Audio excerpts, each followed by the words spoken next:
I am back. Sorry, I had to pay for my groceries as I walked to the car. Everybody will probably, hopefully, pop back up in here. I feel like I should do this more often. Like when I go on outings and stuff, just go live.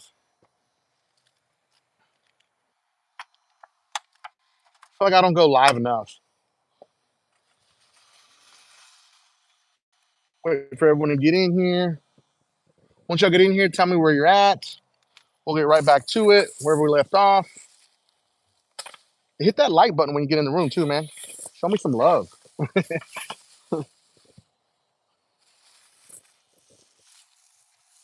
Tell us where you're at, ladies and gentlemen. I gotta get this phone on the charger because this is running out of battery. There we go. PA in the house. What up, superfood business? Oh, just so everybody knows, that is my Range Rover right there. Okay, I love that thing. You know, people hate on Range Rovers all the time. They're unreliable. It's usually people that don't own them. Now, every car is gonna have their issues. You know, I'm gonna tell a funny story while I got a chance here. People say that Range Rovers are unreliable. I used to be a huge Honda guy. Okay, there's nothing wrong with that. I love Hondas. They're great cars.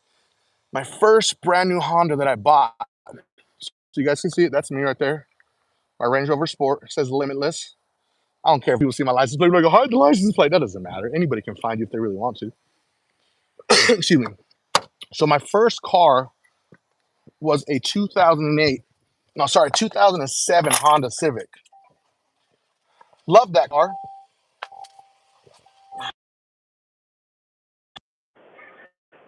The engine block cracked on that car. On a Honda, a brand new Honda. Honda didn't send me any type of notification to tell me there was some type of manufacturer's defect or any of that. None of that. So I just actually happened to take the car in to get inspected.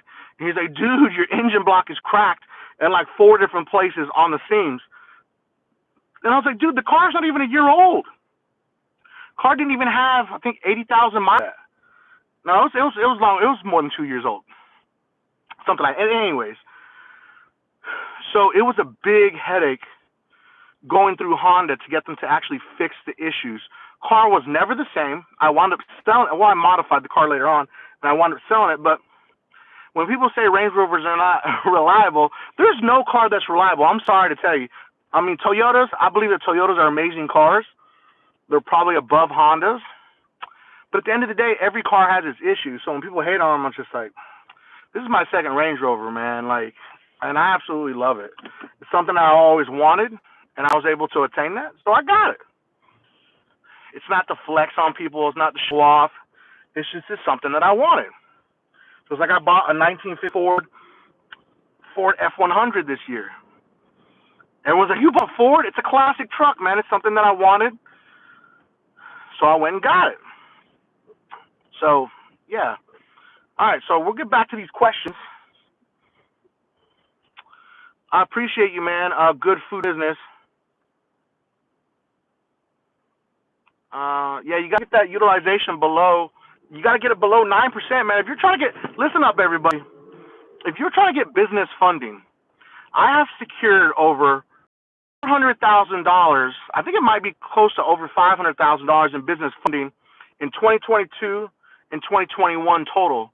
This year, I finished paying off our last loan. The last 10,000 of it, I paid off last week. And I'm going to tell you right now, all these gurus out there that are trying to tell you, oh, you know, get business funding with these credit cards, 0% APR. That is the worst idea possible. Because if you don't have a business that's generating revenue, how are you going to pay that back? What's going to happen is you're going to default. This is one of the biggest issues that's happening in the United States right now, is all these people got people getting credit cards with 0% interest, $50,000 credit cards, and then they can't pay them off. And then guess what? They default, destroying their business credit and destroying their personal credit. I never did that. Now I think it's something like maybe 11 to 13 business credit cards, something I've seen. And I use those strategically, like when I need to like do something with the business. So I know that I have the revenue coming in. If you want to truly get business funding, you truly need to have a business that is generating revenue to back the loan up. Getting a business loan is very, very difficult. There's merchant cash advances that are very, very dangerous. I've done plenty of those, but they're very dangerous. If you don't have the revenue to back them up, it could single-handedly destroy your business. Why does nobody talk about that with business funding except for me? Because nobody really does business funding. All they do is they help you get a credit card, and then they want anywhere from 2 to 10% of the limit that they got you. So if they got you a $50,000 credit card for your business, now they want you to give them 10% of that. They want you to liquidate it to pay them, which is going to wind up either some credit cards won't cost you anything to take the cash advance, but the majority of them will. So it's a very dangerous thing, man, and I do not recommend it to anybody to go that route, because you have to have revenue. Without revenue, what do you think you're going to do with those business funds? You're not going to do anything. You're just going to get your company in debt and be in a really bad position financially on the personal side, and I do not recommend that. So try to stay away from that, ladies and gentlemen. Real true business funding. How do you get to that point? Your personal credit has to be stellar. No late payments, no charge-offs, no collections, 9%. If you can come in at 0% on the personal side when you apply for any business lending, you're going to look fantastic. Really, it's going to be very difficult to get you declined. The biggest problem in business lending, all these business lending companies always tell me, Mike, the majority of business owners have bad credit, so they can't get business funding. So, well, they need to work on it. If you have bad credit and you own a business, you're holding your business back. But you still need to have that personal credit in line. You still have to have that revenue. I did not get my first business loan until our business hit 2 years.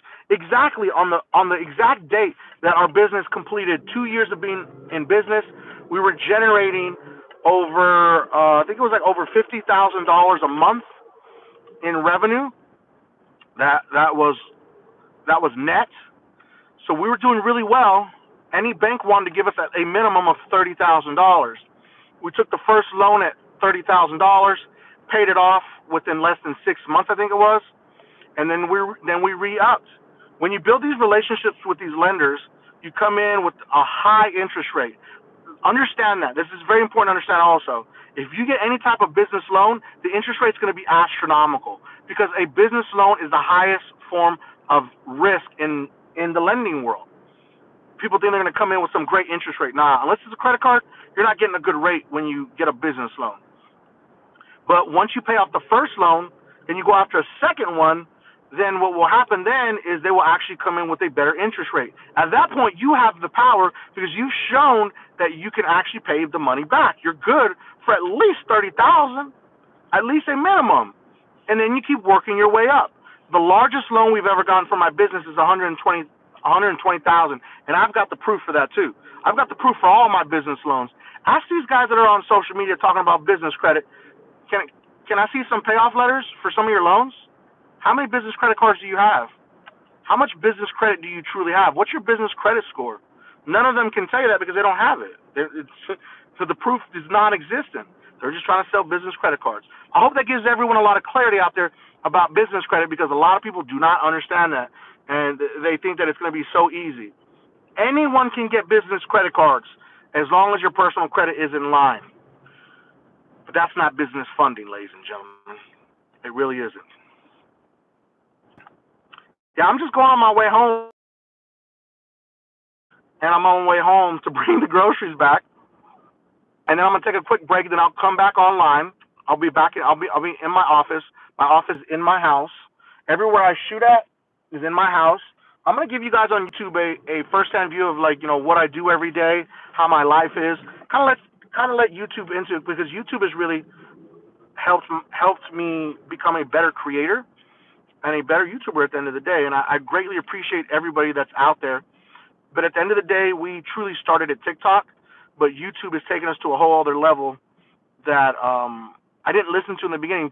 A really close friend of mine, Robert Benjamin, I love that guy. He's awesome. He's a person that helps people grow on social media. And I've been rocking with him now for 3 years. We became good friends. I would like to consider him a good friend. And he taught me so much, and he kept telling me, you need to get on YouTube. You need to get on YouTube. And I was like, oh, man, I ain't got time. And then after we got banned on TikTok, we got banned twice on TikTok. It could have been 3 times. I can't remember. I was able to bring the page back every single time. And at that point, I was so over it, and I said, yeah, let's go start building on YouTube. That's what brought me to YouTube. But I love YouTube. Everyone's awesome. We have an awesome community here more than anywhere else. So I cannot thank you guys enough for everything you guys do. A lot of creators forget that where they came from. I started off at the very bottom. I worked my way up. We're 100% organic on every single platform, and I'm proud of that. So hit me with some more questions. I'll answer one more question here before I go into the house. I'm gonna pull up to the driveway in a second.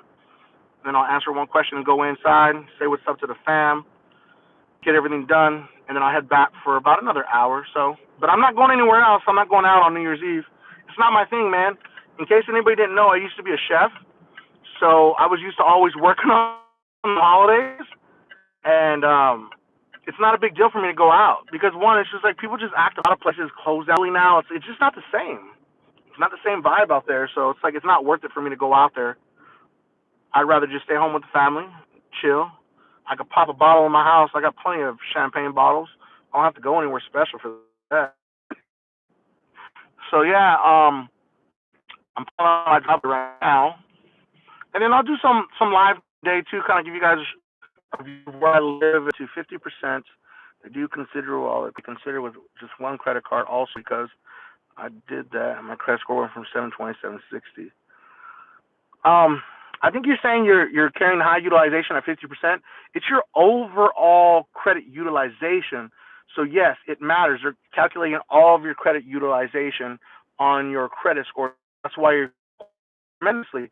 You hit 50%. The moment you start to pay down, balance score is going to go back up.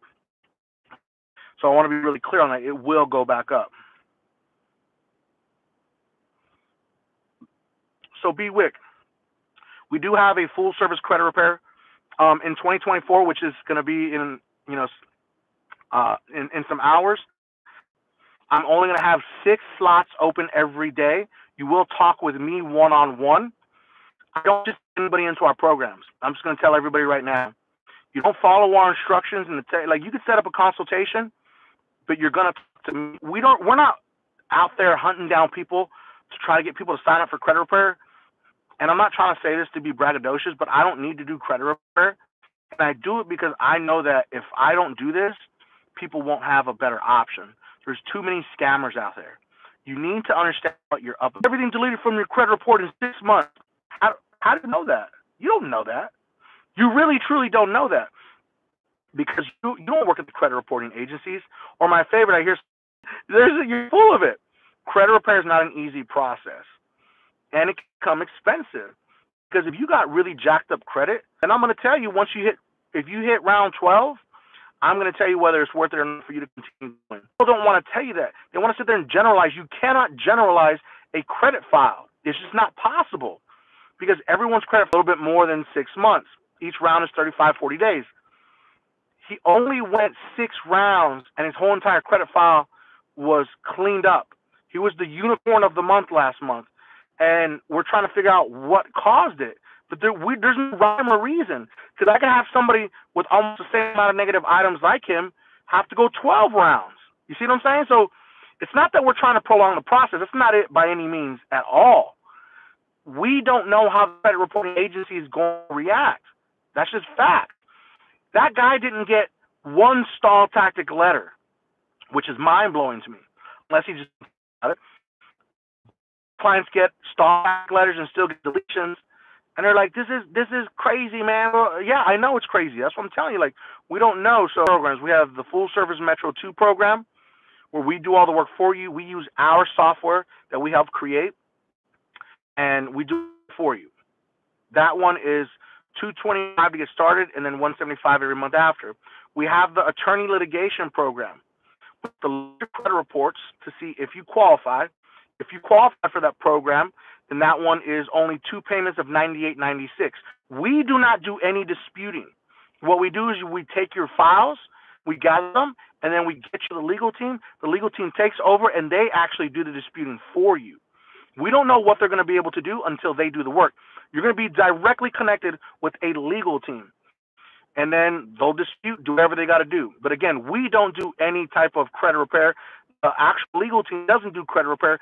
They're disputing specific items in a specific matter. It's not credit repair. I want to be really clear about that. It is direct attorney law firm disputing, which is not common and not done ever. We're one of the very few companies out there that does this. And then, of course, we have DIY. Dispute Beast is for it. But we're putting the power back in your hands, and that's $49.99 a month. Because everybody can't afford full service. I get that. But at $49.99 a month, you get access to you get your credit reports, and it's going to create your custom letters every single for the 3 major credit reporting agencies, plus all the secondary bureaus. We do not freeze secondary bureaus. That's a waste of time. What we do is we attack them. You heard me. We attack them if they're reporting those items on their credit reporting systems. That's how you're supposed to do it. That's what's different about our system and how we do it. It's a huge difference. So I hope everybody gets clarity on that. All right, here we go. Klaus and Ray, that's a really interesting question. Can you get into the Ritz-Carlton? So can you get into the Chase lounges with the Ritz-Carlton credit card? I don't know. I've never tried that. So yeah, I don't know. I'll be honest with you. I'm gonna sit here and lie to you. I have no idea. Let me get off of here, and then I'm gonna come back because I'm sitting in my driveway with a really weak signal. So let me get into the house, and then I'll be back. I promise I'll be back.